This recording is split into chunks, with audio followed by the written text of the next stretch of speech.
I think what most people don't know about me is I was born in a really lower middle class family, and born in Texas. My dad was in the Air Force, and so I lived in 5 states by the time I was 6, and have very little memory of it. But we settled in Wheeling, West Virginia, where I grew up primarily, and my father was somewhat abusive, and so my mother divorced him. And I got a stepfather who really raised me from the time I was about 6 until graduate high school. And I was a typical middle class, by then, suburban kid in West Virginia, except for the fact that my mother was an alcoholic and my father was a workaholic and sometimes drank as well. So it created a lot of compassion and empathy for me, because I'm very what's called hypervigilant. I notice every little thing, because I had to survive in those families. And also, I think I have a huge sensitivity to pain, and that was really how I got started. The Chicken Soup for the Soul books, which really catapulted my career, those came about when one of my students, some lecture I was giving, said, "You know that story about the puppy you just told?" And I said, "Yeah." She said, "Is that in the book anywhere?" I said, "No." And she said, "Well, it needs to be." I said, "Why is that?" She said, "My daughter needs to read that story." "Well, just tell her the story." "I can't remember. I need to see it in the book." When you're a kid, you have an impulse to act, you act. You want to touch the cat, you want to throw the cat out the window. You want to stick your hand into the VCR and put peanut butter in there, you do. The problem is, as we're growing up, we get conditioned by our parents and our caretakers and our siblings and our teachers and coaches and nuns and all these different people that come into our life. Don't do that. Stop. That's bad. You know, we get slapped and told we're not okay. And so after a while, when we go to do something, we're looking, is it okay if I do this, you know? Instead of just doing it. All my sons and my stepson and my stepdaughter have been great risk takers. They're all artists. One's a drummer, one's a hip hop singer. One is he's in high school, but he's in the school play. He just had to leave the school play to sing. He sings, and then my daughter's a singer, and my other son is very athletic. He's a surfer. He snowboards as well, and he's always inventing games and trying out new things. Always on the edge, you know. Always coming in with cuts and scrapes, which I love, because they're out there on the edge of their potential, exploring how they can keep pushing it. And it's not that they never get scared or they never feel rejected and have to go through things, but they seem to rebound very quickly. Every one of us knows what we want. We can feel it. I'll just tell people, if you could have anything you want and there were no limitations, what would you do? And everyone has an answer. Little kids, big adults. And that's their core essence. And if we all just fully do that which we're passionate about and understand the principles for how to bring that into being, then I believe the world will work perfectly. And that's why I do what I do.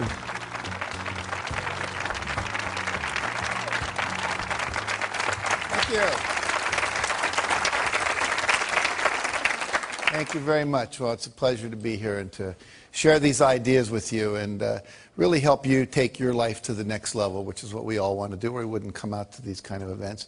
I'm going to start by sharing with you a number of very important critical ideas.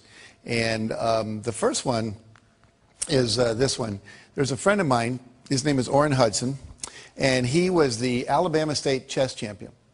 And he grew up in the ghettos of Birmingham and became a chess champion. Then he was the #1 Cadillac dealer and became a professional speaker. And I was talking to him, we were having lunch together down in New Orleans, and it was at a professional speakers convention, and we were talking about my new book, The Success Principles. It was about to come out, and he said, you know, to me, success is like knowing the combination to a lock. He said, if you know the combination to a lock, it doesn't matter if you're male or female, white or black, Hispanic or Asian, you're 55 or you're 16, your IQ is 150 or your IQ is 93. If you know the combination, the lock has to open. And the problem is, most of us are going through life and we don't know the combination. We maybe have 3 of the 4 numbers we need, but we don't have them all. And so the idea is that what I'm about, what I've spent 30 years of my life doing, was researching what is the combination to the lock. Interviewing people at the top of their careers, whether they were athletes, politicians, people in business, etc., and saying, what is this combination? What is the system? And if you know a system always produces a predictable result. You know, if you use my Aunt Betty's apple pie recipe, it always comes out really good if you do what it says, because it's a system that's proven. And so I want to share with you the basics of a system that works. No matter what you're starting out at, wherever you are, it will work for you. And you may remember oilman J. Paul Getty. He was at one time the richest guy in the United States. And he said there are 3 secrets to success. It's very simple. He said, you have to get up early, you have to work hard, and he said, find oil. It's that simple, okay?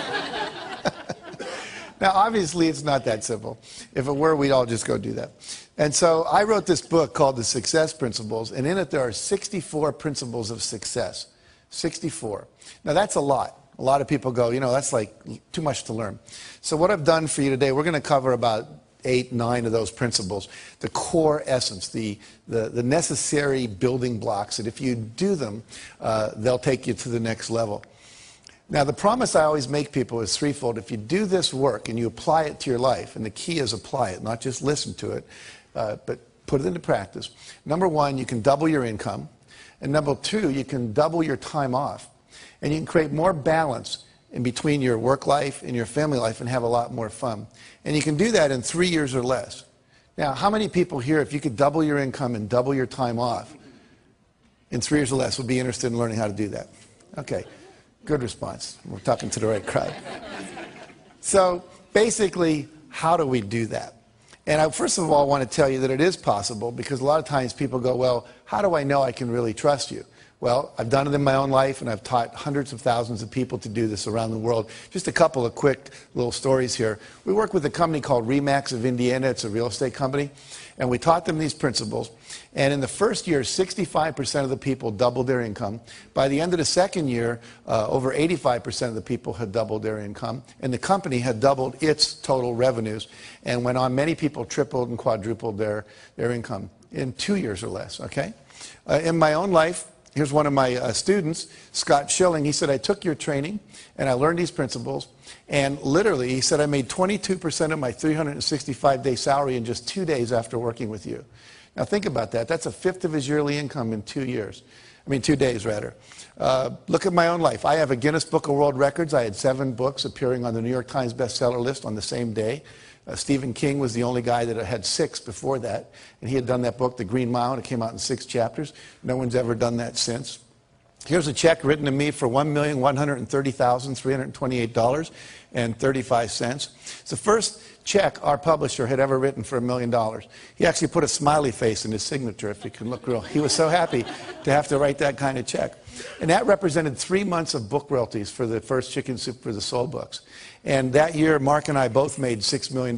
My co-author and I split a $12 million royalty on that. Now, I share that with you not to impress you about me, but to impress upon you. If little Jack Canfield, who grew up in Wheeling, West Virginia, and who graduated from the half of the class that made the top half possible, can do this, then literally anybody can do it. It's not about brain power. It's about knowing the principles. Gravity always works. If I drop this, it always falls. It's never floated. Never had that happen in my life. And so if you know the principles, you can use them. Like we can make water flow downhill. All the drainage systems in your house take advantage of that. Gravity works. So what are the principles, again, that work for us? Now, Jim Rohn says you can't hire other people to do your push-ups for you. I love that quote. I can't hire, what's your name? Rob. I can't hire Robin to go to the gym and work out for me and have my muscles get more toned. I can't hire you to meditate for me and I'm going to get a higher consciousness. I can't hire you to do my planning for me at night so my day is more organized the next day. All the things I'm going to teach you are things that you have to do. There are things that no one else can do for you. There are things. You can delegate certain things in your life, but not your health care, not your meditation, not your exercise, not these principles and strategies that we're going to be learning here today. So the first principle, building on that, says you must take 100% responsibility for your life and your results. And what that means is you have to give up all blaming, all complaining, all excuse making, all looking out at the world and saying, well, if the world were different, then I would be better off. Right now, we're all upset about the Chinese and the Indians are using more oil, which is sending the oil prices up, and we wish that wasn't happening. Some of you may love the president we have, some of you may not. We go through all these things where we say, if it wasn't for that, if it wasn't for the war, if it wasn't for him, if it wasn't for her, if it wasn't for the economy, then my life would be working perfectly. But there's a little formula I learned that's very, very powerful. And it really is the basis of everything I teach. It says E plus R equals O. And what that stands for are the events in your life. You have a response to them, and that creates outcomes. And everything in your life that you experience, whether you love it or you complain about it, is an outcome of how you've responded to earlier events. For example, if I put $200 in front of you and you go out and party with it, a month later your net worth hasn't increased. But if I put that $200 in front of you, that's the event, your response is you invested, and then a year later maybe it went up to $250. So now your net worth went up. Same event, different responses. What's your name? Valerie. Let's say I say to Valerie, of all the people I've ever met, Valerie, you have to be the biggest idiot I've ever met in my life. Now, how many people think that would raise her self-esteem? No hands go. How many people think that make her self-esteem go down a little bit? Yeah. See, everyone that just raised your hand was not listening to the lecture called E plus R equals O. It's not what Jack says to Valerie, it's what Valerie says to Valerie when Jack stops talking. She might have said, oh my God, the man's only known me a few minutes, how'd he figure it out so fast? Right? Her self-esteem would go down. Or she might say, Canfield has only known me for a few minutes. He can't really know what I'm like. I'm sitting in the front row. People that sit in the front row are really willing to participate. I've got a good ego structure. You see me smiling at my jokes. Besides, I'm one of the more attractive women in the room. Probably can't keep his eyes off me anyway. Now, if he said that, which way would her self-esteem go? It would go up, see? So if she says that. So basically, it's not what people say to you. It's not what they do to you. The world's just out there worlding. It's not personal. And if you want a different outcome, because E plus R equals O is like 2 plus 2 equals 4, and if you're not happy with 4, you've got to change your response. The word responsibility means you have the ability to change your response to something other than what you're currently doing. And if you would do that, you would get a different outcome. Does that make sense? Yeah. So basically, we are responsible to change our behavior until we get the outcomes we want. And that's kind of an experiment. You never know if something's going to work or not. Maybe you're distant from your spouse and you try a new communication technique you learn in a workshop and it works. You go, oh, great. Or maybe you try and it doesn't work. Well, there's just about 500 more you could try. You know, you could read Men Are From Mars, Women Are From Venus, Children Are From Hell, one of those books. And just kidding. But, you know, there's so much out there, so many good techniques. And unfortunately, most people don't experiment with trying on new ones. Life should be approached as a huge experiment. And you just keep experimenting until you get it right, okay? All right, we talked about that, so we'll go to this. E plus R equals O again. I want to give you a business example. A friend of mine during the first Gulf War was a Lexus dealer, and people stopped coming in to buy Lexuses. They were all watching CNN and CNBC and watching the war on TV. And plus, we were having a minor recession, so people were holding on to their discretionary income. So what happens was, he said to his staff, E plus R equals O. There's a war. People are watching TV. Our responses, we've been doing the same thing. Ads on the radio, ads in the newspaper, waiting for people to come in. Well, they're not coming in. We better do something different. We're not going to go out of business, but we're going to take a huge economic hit if we don't. So they tried 4 things, one of which worked. I'll tell you what that was. They said, if the people aren't coming to us, let's take cars to where they are. Okay? So they would go out with 5 or 6 Lexuses, and they'd go to a party. What's your name, sir? Tom. They go up and say, Tom, what do you do for a living? I'm an investment banker. You're an investment banker. How's the investment banking business doing these days? Great. Doing great. What's he eventually going to ask me? What do I do? And I'm going to say I'm a Lexus dealer. And then I would say, have you ever driven a Lexus? Yes. Yes. Did you like it? Loved it. Loved it. You know, we have a new LS400 outside, never been ridden by anyone. It's got the new Nakamichi sound system, quadraphonic sound. It's got the tilt-back mirrors. It's got the new seats that have the air that comes out that can keep you warm or keep you hot, depending on what you need. Would you like to take a little spin with me, see what it's like? Great. So we go and we take a little spin in the Lexus. Now, you come back in. Let me ask you a question. How many of you have ever test-driven a new luxury car and then got back in your old car? You know that feeling? You were really satisfied until then. Well, they ended up selling over 60% of the people they did that with a new car within 2 weeks. Because they didn't wait. They tried something different. And if you keep experimenting like that, you'll find the R that works, but you have to be willing to take a risk. And the reason most of us don't do that is we don't want to feel uncomfortable, because all new things require discomfort. I'd like you all to do this with me real quick. Fold your hands like this, and you can do this watching at home, in your hotel room, wherever you might be if you're watching this on a TV set. And notice which thumb is on top, your right or your left. And whatever that is, I'm going to ask you to unfold all your fingers and have the other thumb show up on top. Okay? Don't just move the thumb, but all the fingers are moving. Now, how does that feel? Uncomfortable? Awkward, strange, yucky, wrong, not me, right? Now, what does your body want to do? Go back. Wants to go back, so let it go back. How's that feel? Most of you said better. Tom over here went, oh, like, I'm me again, right? What happens is, literally in life, this is what stops most people from being successful. One of the things is that they would rather be comfortable than do what's required. Anytime you do something different, it's uncomfortable by its very nature. Now, most of you remember learning to drive a car. You were probably awkward. You know, you forgot to hit the clutch when you hit the brake. But after a couple months, you're there driving with your knee. You got a Big Mac in your left hand. You're breaking up a fight in the back seat with the kids with your right hand. No big deal. But you have to be willing to go through that awkward, uncomfortable stage. And most people, unfortunately, won't do that. And so they get locked in what we call their comfort zone. So what I want you to do is to realize that life is an experiment. You have lots of responses that are possible. And I'm going to teach you some of those, new ones perhaps, that you can apply to your success. So there's three kinds of responses. Number one is your behavior, what you do and say out loud. Number two is your thoughts. Number three is the images you hold in your head. Those are the only three things you have any control over in your life. What you say and do, the thoughts you think, and the imageries that you hold inside your head.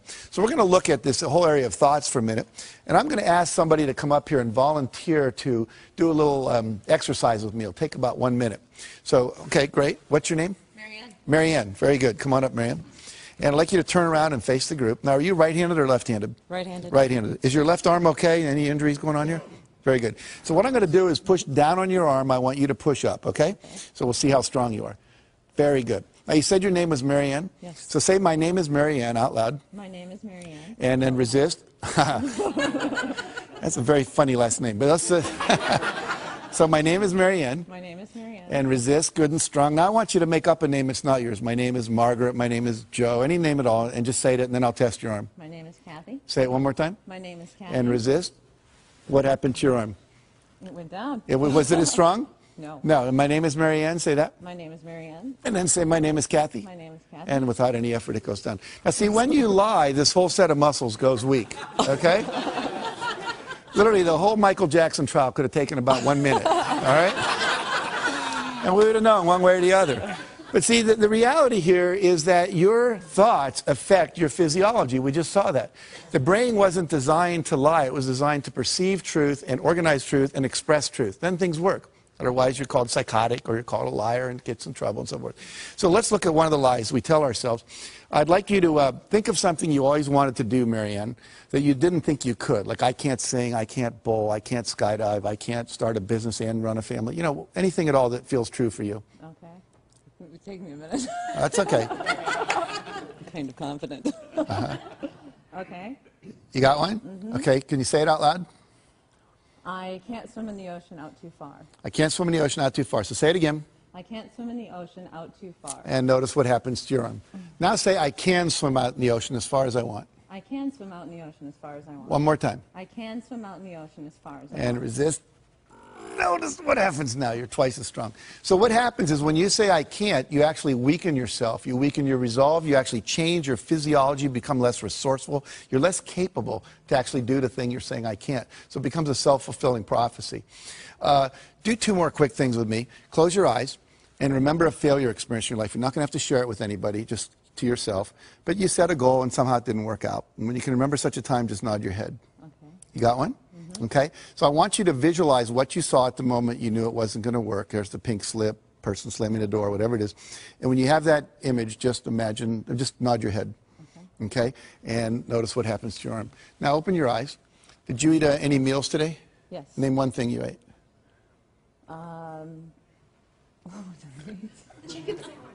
Chicken sandwich. Chicken sandwich. Okay, good. You brought your agent with you. Okay. A friend. Yes. All right. So now close your eyes and remember a time when you had a success experience. You set a goal and you achieved it and you were really proud of yourself. You remember such a time? Mm-hmm. And vision what you saw then. Make a real clear picture in your head of what you saw when you knew it was a success. Okay. And resist. No, it's really good and strong. I want you to do one last thing with me, then we'll talk about what all this means. I want you all to look up at her, look at Marianne, and I want you to think a negative judgmental thought about her. Just make one up. I don't like you, you're an idiot, whatever. Okay? And give her that look parents give their kids when they're disappointed in them. And I want you to resist with all your strength. And notice what happens to your arm. Can't do it. Now smile at her and send a positive thought. Wow, she volunteered in front of all these people to go up there with Jack. And resist. Can you feel the difference? Yes. So what happens here is when you say I can't, when you lie, when you focus on your failures instead of your successes, and when you surround yourself with people who are judgmental rather than encouraging and empowering, it actually has a physical effect on you. So that's how powerful thoughts are. We see that our thoughts affect us and other people's thoughts affect us. So we have to be very careful where we place ourselves and who we hang out with and who we surround ourselves with. Give Marianne a hand for coming up here. Thank you very much. Okay. So partly here, we've just done this thing. This is called a kinesiology demonstration. Kinesiology is a fancy term for muscle testing, all right? And one of the principles here is you have to eliminate the phrase I can't from your vocabulary. I can't, I wish I were able to, I'll try. Those are all ways of saying I'm not capable. And they're very insidious, and it's part of our culture. I actually teach people to wear a rubber band, and if they say something